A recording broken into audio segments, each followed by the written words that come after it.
ఏపీలో ఓట్ల లెక్కింపునకు సర్వం సిద్దమైంది. ఈవీఎంలలో దాగిన ఓటరు తీర్పు వెల్లడి కానుంది.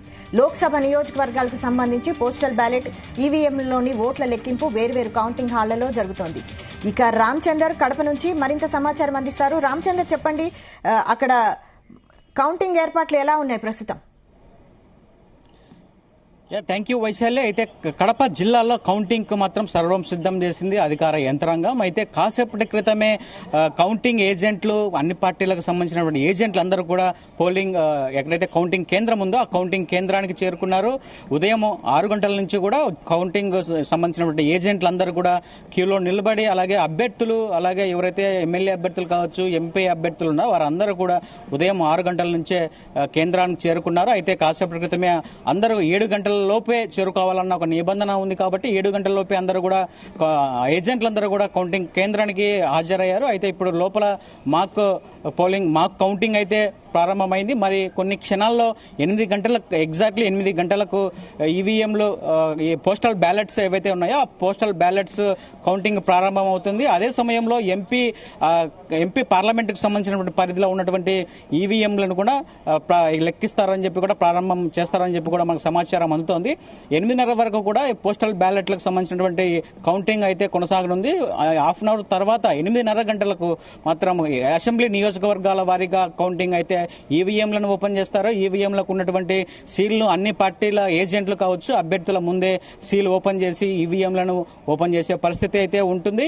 మొత్తానికి కడప జిల్లాలో మాత్రం కౌంటింగ్ కు సంబంధించినటువంటి అన్ని కట్టుదిట్టమైన భద్రతా ఏర్పాట్లు చేశారు. 4 అంచెల భద్రతను అయితే ఇక్కడ ఏర్పాటు చేసినటువంటి పరిస్థితి ఉంది. అయితే ఇక్కడ కౌంటింగ్ శిబిరం దగ్గర ఉన్నటువంటి కేంద్రంలో వైద్య శిబిరం, అలాగే మీడియా సెంటర్ అన్ని కూడా ఏర్పాటు చేసినటువంటి పరిస్థితి అయితే ఇక్కడ ఉంది. మరి అభ్యర్థులకు కావచ్చు, అటు ప్రజల్లో కావచ్చు తీవ్ర టెన్షన్ నెలకొందని చెప్పుకోవచ్చు. మనం చాలా టెన్షన్ వాతావరణం అయితే అభ్యర్థుల్లో కనిపిస్తా ఉంది.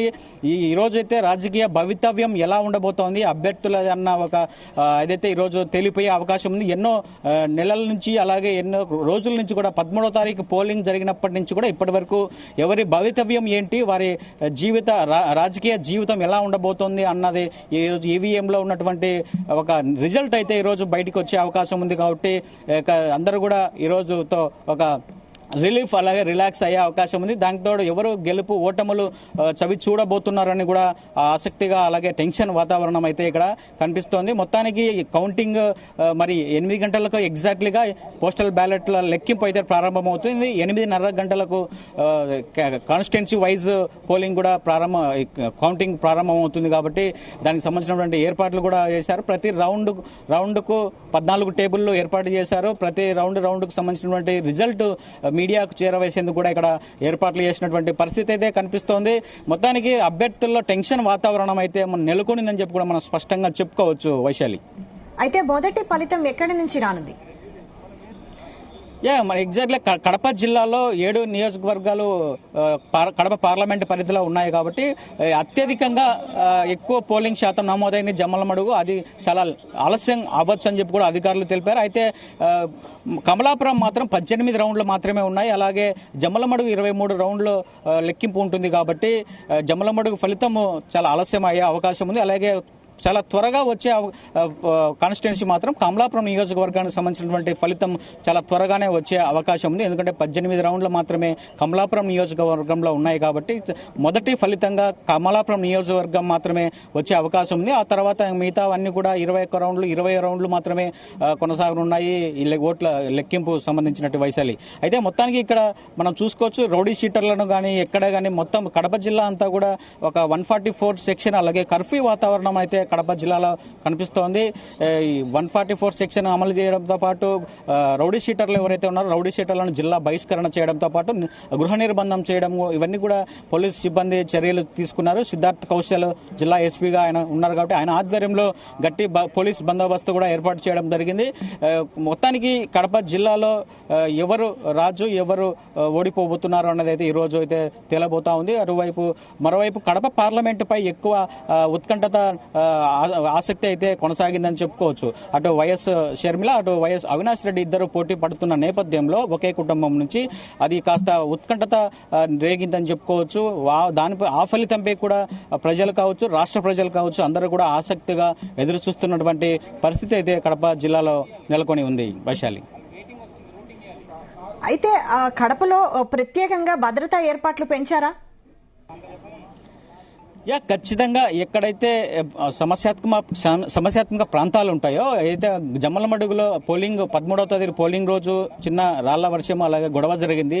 అక్కడ ప్రస్తుత ఎమ్మెల్యే సుధీర్ రెడ్డిపై దాడి జరిగింది. అక్కడ ఆ తర్వాత బీజేపీ అభ్యర్థిగా ఉన్నటువంటి ఆదినారాయణరెడ్డికి వారికి మధ్య ఘర్షణ అలాగే వాగ్వివాదం జరిగిన నేపథ్యంలో జమ్మలమడుగులో మాత్రం పూర్తి స్థాయి కర్ఫ్యూ వాతావరణం నెలకొనింది. అలాగే ముఖ్యమైనటువంటి నియోజకవర్గాలు, సమస్యాత్మకంగా ఉన్నటువంటి నియోజకవర్గాలు కూడా గట్టి పోలీస్ భద్రత ఏర్పాట్లను చేశారు. అక్కడ కూడా ఎవరు బయటికి తిరగకూడదు, అలాగే అత్యవసరమైతే తప్ప బయటికి రండి, లేదంటే మీరందరూ కూడా ఇళ్లలోనే ఉన్నారని చెప్పి కూడా ఇప్పటికే పోలీస్ అధికారులు సూచించినటువంటి పరిస్థితి అయితే కనిపిస్తోంది.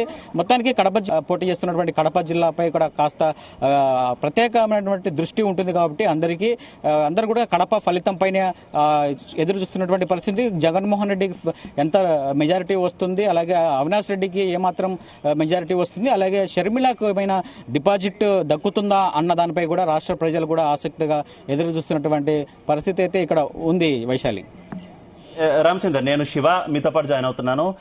రామచందర్, ఏ రకంగా చూసుకోవచ్చు? ఎందుకంటే తీవ్ర ఉత్కంఠ రేపుతున్నటువంటి సిచ్యువేషన్ ఆంధ్రప్రదేశ్లో, చాలా టగ్ ఆఫ్ ఫైర్ ఎక్కువ నడుస్తుంది ఆంధ్రప్రదేశ్ వ్యాప్తంగా కూడా. ఇక ముఖ్యమంత్రి ప్రాతినిధ్యం వహిస్తున్నటువంటి ఉమ్మడి కడప జిల్లా మీద కూడా ఎక్కువగా ఫోకస్ కనిపిస్తుంది. ముఖ్యంగా అవినాష్ రెడ్డి విషయంలో ఈ ఉత్కంఠ కొనసాగుతుంది. ఎందుకంటే వైఎస్ ఫ్యామిలీకి చెందినటువంటి ఇద్దరు వ్యక్తులు, ఒకరు సాక్షాత్తు వైఎస్ కుమార్తె కూడా పోటీలో ఉన్నటువంటి సిచ్యువేషన్. ఏ రకంగా ఉండబోతుంది కడప పార్లమెంట్ గురించి? ఖచ్చితంగా శివ, ఎందుకంటే కడప అంటేనే ఈసారి ఎప్పుడు లేనంత ఆసక్తి అలాగే ఉత్కంఠత కలుగుతుందని చెప్పుకోవచ్చు. ఎందుకంటే ఒక సైడ్ రాజన్న బిడ్డగా చెప్పుకున్నటువంటి వైఎస్ షర్మిల, అలాగే వైఎస్ కుటుంబం నుంచే మరో వ్యక్తి వైఎస్ అవినాష్ రెడ్డి బరిలో నిల్చున్నారు. ఇద్దరి మధ్య కూడా తీవ్రమైనటువంటి పోటీ నెలకొనే అవకాశాలు అయితే స్పష్టంగా కనిపిస్తున్నాయి. ఎందుకంటే క్రాస్ ఓటింగ్ జరిగింది షర్మిలకు అని చెప్పి ఒక టాక్ ఏదైతే వచ్చిందో, ఆ టాక్ నేపథ్యంలోనే టీడీపీకి వైసీపీకి కాదు, ఇక్కడ షర్మిలకు అవినాష్ రెడ్డికి ఇద్దరి మధ్య తీవ్ర పోటీ ఉంటుంది. పోటాపోటీ ప్రతి రౌండ్ లోనూ ఇద్దరి మధ్య పోటాపోటీ టఫ్ ఫైట్ ఉంటుందని చెప్పి కూడా అందరూ విశ్లేషకులు కావచ్చు, ప్రతి ఒక్కరు భావిస్తున్నటువంటి మాట. కాబట్టి మనం చెప్పొచ్చు, రాష్ట్రంలో అత్యధికంగా అందరూ కూడా ఆసక్తిగా ఎదురు చూస్తున్నటువంటి కాన్స్టిట్యున్సీ కావచ్చు పులివెందుల, అలాగే కడప పార్లమెంటు పరిధిలో ఉన్నటువంటి కడప.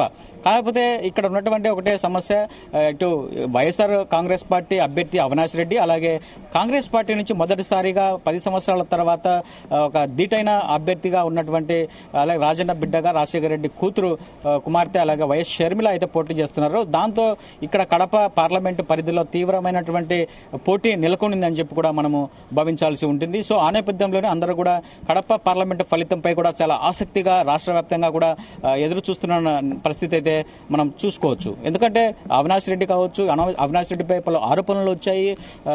ఆ నేపథ్యంలో అవినాష్ రెడ్డికి మెజారిటీ ఏమైనా తగ్గుతుందా, లేకపోతే క్రాస్ ఓటింగ్ చేసి షర్మిల బరిలోకి గెలుస్తారా అన్నది కూడా ఒకానొక దశలో జరిగింది. మరి వాటన్నిటికీ ఈరోజు తెరపడే విధంగానే ఈరోజు పోలింగ్ కౌంటింగ్ అయితే జరగబోతుందని చెప్పి మనం భావించాల్సి ఉంటుంది. సుమారు 12 గంటల ప్రాంతంలో మనకు ఒక గ్రౌండ్ ఫిగర్ అలాగే ఒక మ్యాజిక్ ఫిగర్ అయితే వచ్చే అవకాశం ఉంది. కడపలో ఎవరు మెజారిటీ దిశగా దూసుకెళ్తున్నారు, అలాగే ఎంపీ అభ్యర్థిగా ఎవరు ముందంజలో ఉన్నారని చెప్పి కూడా మనము అప్పుడు అంచనా వేసే అవకాశాలు అయితే స్పష్టంగా కనిపిస్తున్నాయి. శివ, అలాగే రామచంద్ర, ప్రధానంగా ప్రస్తుతం ఆంధ్రప్రదేశ్ ఎన్నికల్లో మెజారిటీ మీద ఎక్కువగా అన్ని పార్టీలు కూడా ఫోకస్ చేసినటువంటి పరిస్థితి. ముఖ్యంగా ప్రధాన క్యాండిడేట్లు మాత్రం తమకు ఇంత మెజారిటీ వస్తుంది, విన్నింగ్ ఎలాగనో ఖచ్చితంగా వస్తుంది కాబట్టి మెజారిటీ మీద ఎక్కువ ఫోకస్ చేశారు. అయితే ఈ మెజారిటీ అన్నిటికీ కూడా ఆద్యుడు వైఎస్ఆర్ కాంగ్రెస్ పార్టీ అధినేత జగన్మోహన్ రెడ్డి అని చెప్పుకోవచ్చు. గతంలో ఆయనకి పులివెందుల నుంచి వచ్చినటువంటి మెజారిటీ మనం చూసాం, కడపలో కూడా అప్పుడు ఎంపీగా పోటీ చేసినప్పుడు వచ్చినటువంటి మెజారిటీ చూసాం.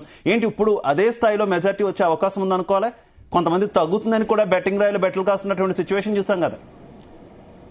ఖచ్చితంగా రాష్ట్రంలో ఉన్నటువంటి ముఖ్యమైన నాయకులు పోటీ చేస్తున్నటువంటి నియోజకవర్గాలపై వారి మెజారిటీపై కూడా తీవ్రమైనటువంటి బెట్టింగ్లు అలాగే తీవ్రమైన చర్చ కొనసాగుతుందని చెప్పుకోవచ్చు. ముఖ్యంగా సీఎం జగన్మోహన్ రెడ్డి పోటీ చేసేటువంటి పులివెందుల కావచ్చు, పవన్ కళ్యాణ్ పోటీ చేసినటువంటి పిఠాపురం, అలాగే చంద్రబాబు నాయుడు టీడీపీ అధినేత చంద్రబాబు నాయుడు పోటీ చేసిన కుప్పం కావచ్చు, అలాగే మనం ఇక్కడైతే మనం చూసుకోవచ్చు ఈ ముగ్గురు అలాగే ఎక్కడైతే పోటీ చేస్తారో ఈ 3 ప్రాంతాలపైన కూడా ఎక్కువ బెట్టింగ్ కాస్తున్నారు. ఎందుకంటే లాస్ట్ టైం వచ్చినటువంటి మెజారిటీకి తగ్గుతుందా లేకపోతే మెజారిటీ ఈసారి పెరుగుతుందా అన్న అంశంపైన ఎక్కువ బెట్టింగ్ రాయిలో దృష్టి పెట్టినటువంటి పరిస్థితి అయితే రాష్ట్రంలో నెలకొనిందని చెప్పుకోవచ్చు. మొత్తానికి కడప విషయానికి అలాగే జగన్మోహన్ రెడ్డి నియోజకవర్గం విషయానికి వస్తే మాత్రం పులివెందల్లో లాస్ట్ ఇయర్ 2019లో జగన్మోహన్ రెడ్డికి 90,000 మెజారిటీతో ఆయన ఎమ్మెల్యేగా గెలుపొందినటువంటి పరిస్థితి ఉంది. ఈసారి 1,00,000కు పైగా మెజారిటీ వస్తుందని చెప్పి కూడా వైఎస్ఆర్ కాంగ్రెస్ పార్టీ శ్రేణులు అలాగే వైఎస్ఆర్ కాంగ్రెస్ పార్టీ పులివెందుల నాయకులు కూడా ధీమా వ్యక్తం చేసినటువంటి పరిస్థితి ఉంది. మరోవైపు చంద్రబాబు నాయుడు కుప్పంలో ఈసారి ఓడిపోతారని చెప్పి మరోవైపు వైసీపీ నేతలు చెప్తున్న నేపథ్యంలో అయితే 20,000 మెజారిటీ పైనే ఎక్కువనే గెలుస్తారని చెప్పి కూడా బెట్టింగ్ రాయిల్లో పెట్టిన పరిస్థితి అయితే ఉంది. అయితే ఈసారి 20,000 లోపే 20,000 దాటదు చంద్రబాబు నాయుడుకు డిపాజిట్ కూడా రాదు అని చెప్పి వైసీపీ నేతలు చెప్తున్నారు. మరోవైపు ఆయన ఓడిపోయే పరిస్థితి కూడా ఉంది ఒకనొక దశలో అని చెప్పి కూడా ప్రచారం జరిగింది. అయితే ఆ నేపథ్యంలోనే ఆయనకు 20,000 25,000 పైన మెజారిటీ చంద్రబాబు నాయుడుకు వస్తుందని చెప్పి కూడా బెట్టింగ్ నడుపుతున్నటువంటి పరిస్థితి ఉంది. మరోవైపు పిఠాపురం మనం చూసుకుంటే పవన్ కళ్యాణ్ అలాగే వైసీపీ అభ్యర్థిగా ఉన్నటువంటి వంగ గీత ఇద్దరి మధ్య తీవ్ర పోటీ నెలకొందని చెప్పుకోవచ్చు. సామాజిక పరంగా కావచ్చు, పార్టీల పరంగా కావచ్చు కూడా అక్కడ తీవ్ర ఉత్కంఠత, నరాలు తెగే ఉత్కంఠతగా అయితే పిఠాపురం కేంద్రమైందని చెప్పుకోవాలి మనం.